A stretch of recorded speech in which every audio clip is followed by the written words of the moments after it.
5 years of living in Vietnam compared to my American life.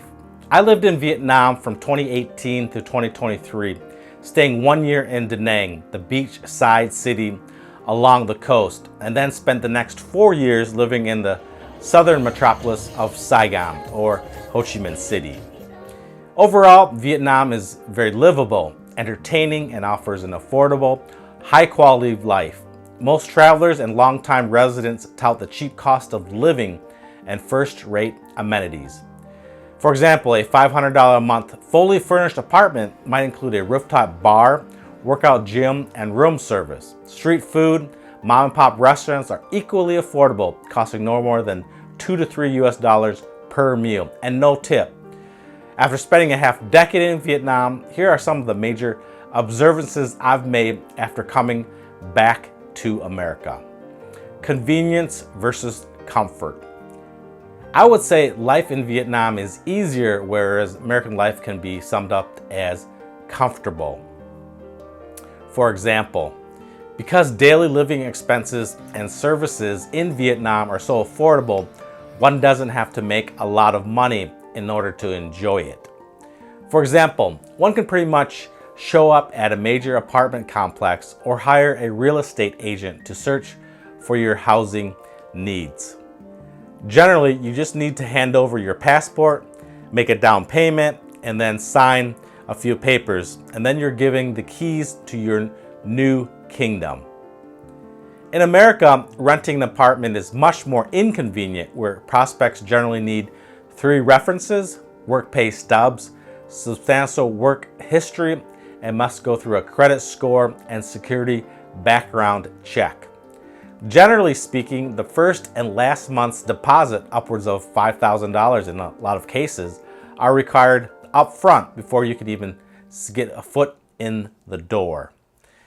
Renting in America compared to Vietnam is quite a hassle. Likewise, when it comes to eating out, it's common for Vietnamese to walk down their alley where they have access to $1 to $2 cheap street food consisting of noodles, banh mi sandwiches, rice porridge, barbecue rice plates, coffee, orange and sugarcane juice. Most don't even think about prices when getting a quick bite. One perk I loved about living there was the ability to get coffee, juices, bubble teas, and takeout delivered in 10 minutes by motorbike for literally 50 cents. Anytime I had a craving for any food or drink, I would just whip out my phone and order using the Grab app to quench my desires. In contrast, in America, a vehicle is required to drive typically 15 to 20 minutes, fight traffic, and find parking in a typical strip mall just to grab a simple meal. Unlike Vietnam, America does not offer convenient and cheap food options. In contrast, America can be more comfortable than Vietnam. Americans tend to have larger, more comfortable vehicles such as trucks, vans, SUVs, compared to Vietnam's motorbikes. When it comes to living quarters, Americans live in large, multi-level single-family homes with all the amenities. Family rooms are decorated with enormous flat-screen TVs and plush sofas and appliances. Enclosed patios and outdoor decks might have barbecue grills, loungers, ottoman chairs, and entertainment centers, making leaving the home almost unnecessary or even desired. Do it yourself versus don't do it at all. America has a do-it-yourself DIY culture carried out in everyday living. TV commercials, billboards, and magazines all hype DIY projects from gardening, home improvement, and automotive repair. The Home Depot and Lowe's are large shopping outlets that promote the DIY philosophy of individuality and independence.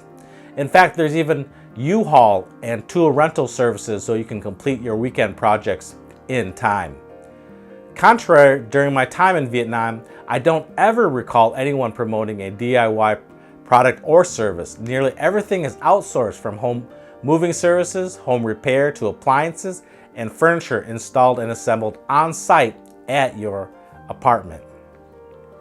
One reason is because Vietnam living space is much more limited compared to America's sprawling suburbs and wide open spaces. In Vietnam, blue-collar work is best left up to those who do it best, blue-collar workers. Blatant homelessness versus hardly any at all. A trip to any large American city, especially downtown, one will encounter in-your-face homelessness. From Honolulu, San Francisco, and Chicago, I have seen tent city encampments and encountered enough street beggars I can care for. In contrast, during my 5 years of living in Vietnam, homelessness wasn't an eyesore and wasn't as visible compared to America.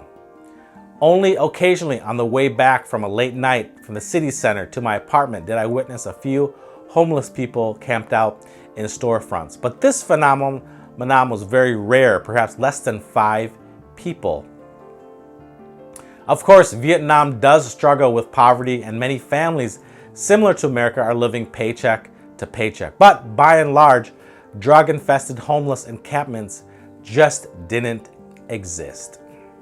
In conclusion, being vastly different from one another, America compared to Vietnam has a lot of discrepancies, good and bad, between the two. No country is perfect, and one must take into account its unique history, government, and culture. I am grateful that I have experienced both countries because I possess a unique introspection in a way that I am more aware, insightful, understanding, and appreciate my current state and surroundings. So there you have it. That's my comparison of living in Vietnam to America, the good and the bad, and I hope you enjoyed it. Thank you very much.